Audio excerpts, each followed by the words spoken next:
Have you ever seen face-to-face an alien being? Yes, I have. Absolutely. Are we truly alone in the universe, or are there civilizations waiting to reveal themselves?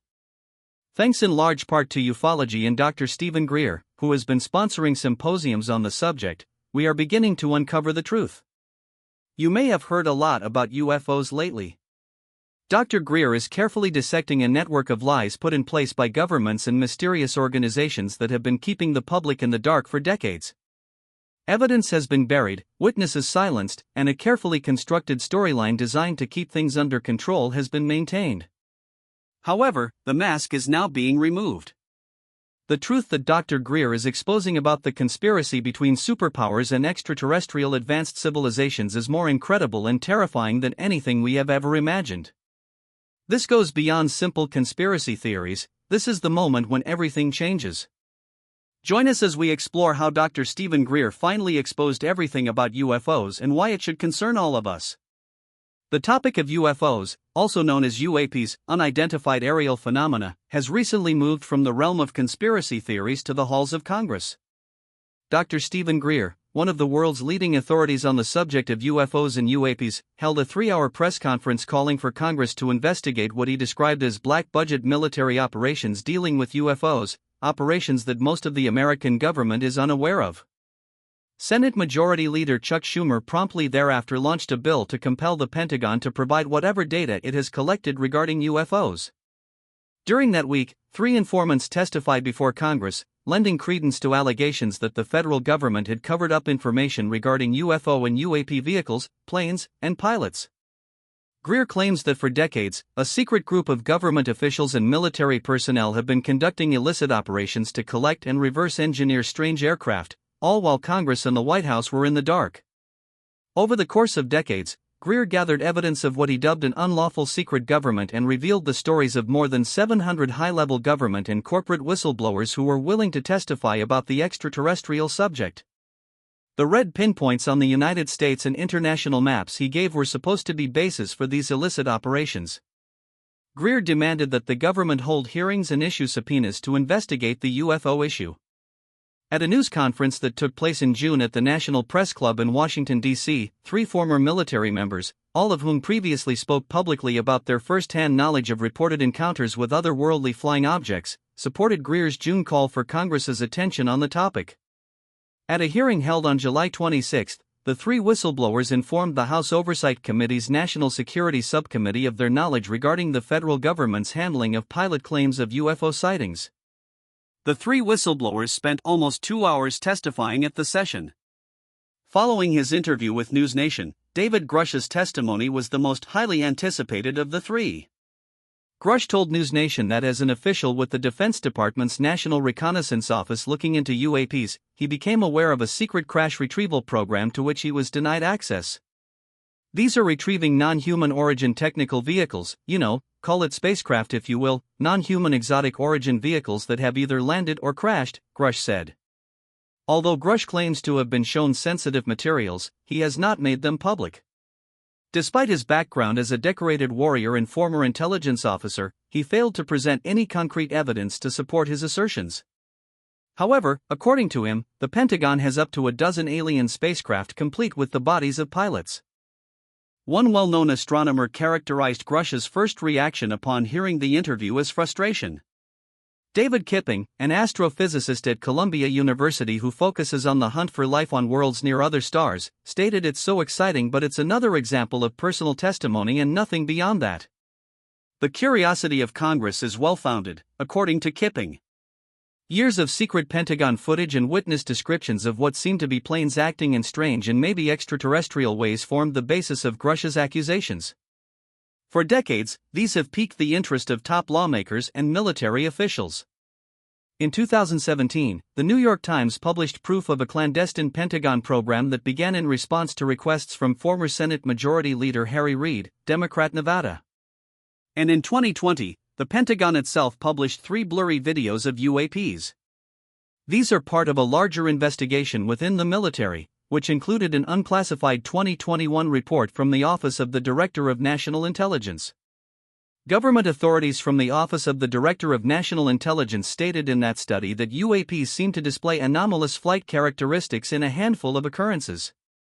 However, they stressed that there were natural explanations, and a 2023 follow-up to that report identified more than 170 instances worthy of further study, including some that appear to have demonstrated unusual flight characteristics or performance capabilities. All that suggests that something strange is going on. Grush is a credible source, according to Kipping, since he is a part of the UAP task force that operates internally. There's no reason to believe he is lying or disingenuous. But after 70 years of UFO culture wars, conspiracy theories, and cynicism, it is not enough to move the needle to have another anecdotal account, Kipping said. Vice President of the Union of Concerned Scientists and Sociologists at the RAND Corporation, Melissa Foucault, warned that Americans should evaluate any fresh and startling claims, including claims of possible alien contact. According to experts who spoke with The Hill, the scientific issues with Grush's and the Pentagon's claims are similar to those with anecdotal or isolated incidents, with the possible exception of personal trustworthiness. According to Harvard astronomer Avi Loeb, the military should make this information public if they possess it. All people should have access to any extraterrestrial objects if they exist.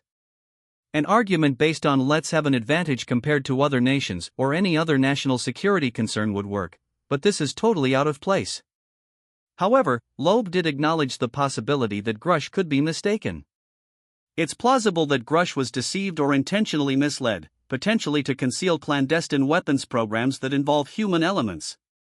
It's hearsay, it could be fabricated, or it could be that some sections develop special weapons that they don't want us to think the US has, according to Loeb.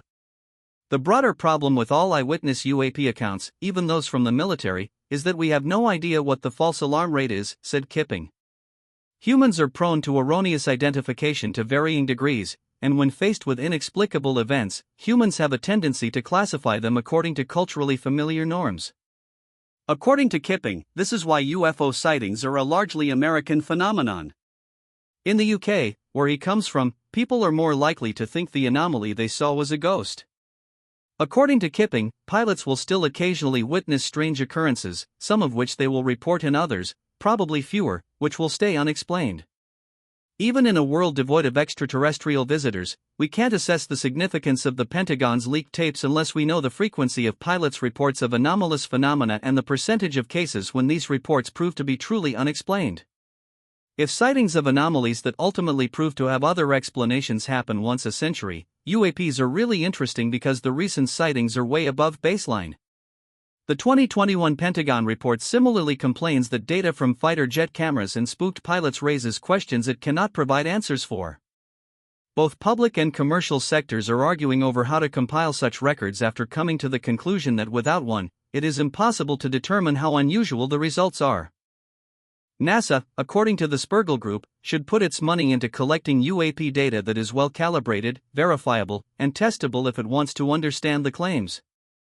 Meanwhile, public and private institutions are working on a broad-based new push to get data related to extraterrestrial life, from new monitoring programs to space archaeology and the US's own interstellar research mission that might allow scientists to draw usable conclusions about both UAP and the possible existence of alien life.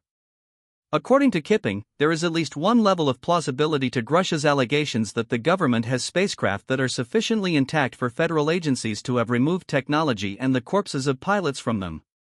Intelligent alien life forms, if they do exist, may have a reason to come to Earth. Why would extraterrestrials care about Earth at all? Is it possible that aliens are just stopping by Earth for a quick bite to eat if they aren't interested in enslaving or having children with us?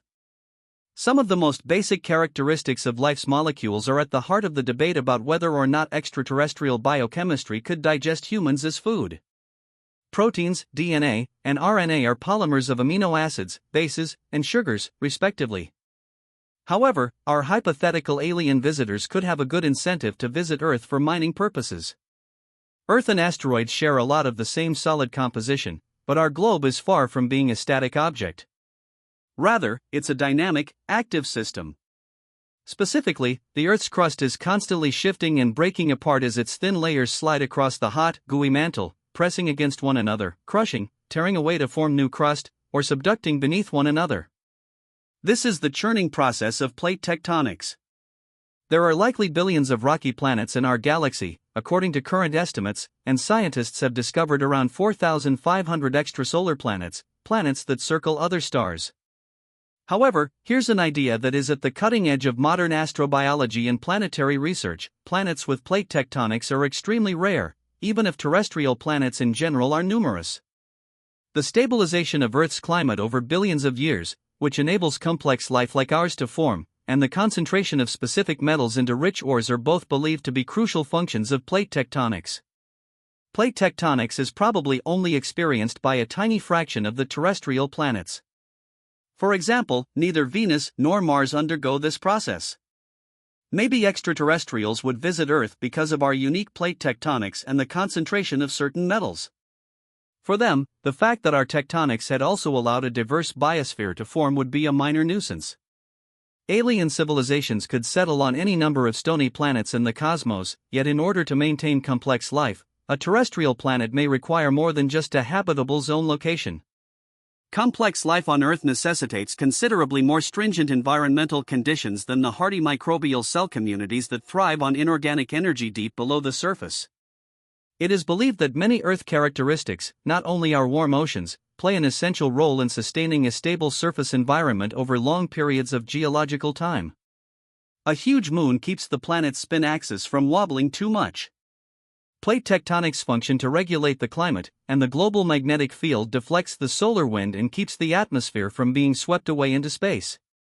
Perhaps extraterrestrial civilizations see Earth and similar worlds as desirable colonies because of their relative rarity. However, how exactly would they be able to tell that we are even here? Intentionally or unintentionally, humanity has been sending radio waves into space for around 100 years now. That means extraterrestrials with highly sensitive radio telescopes could potentially detect our presence through their radio program. Still, the Earth-centered lightspeed expanding radio bubble that announces our technological emergence is barely about 200 light-years across.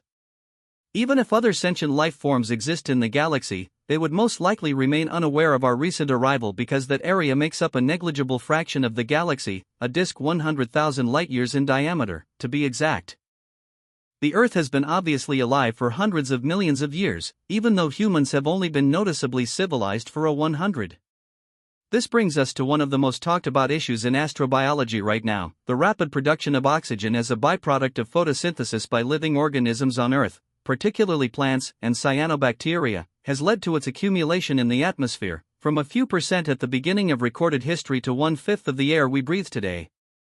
Being a highly reactive gas, oxygen has only been able to build up in the atmosphere due to the continual replenishment it receives from living things. Actually, astrobiologists believe that the existence of oxygen in the atmosphere, especially when combined with a reduced gas like methane, is a biosignature of life on Earth because it is so uncommon to the planet's geochemistry. All we're doing is constructing space telescopes that will scan the night sky for evidence of life by analyzing the chemical makeup of the atmospheres of exoplanets that are located beyond Earth's orbit using spectroscopy. And our arrival on the galactic stage is that of a relative newcomer. Life on another planet may have developed intelligence millions of years ago and utilized its telescopes to search for planets with an oxygen-rich atmosphere. This particular period in galactic history is not unusual, but has the fact that the Earth is obviously sporting biology prompted anyone to say hello? Thank you for watching another episode of Space Trailway. While you're still here, make sure to click the video on your screen for more mind-blowing videos about space.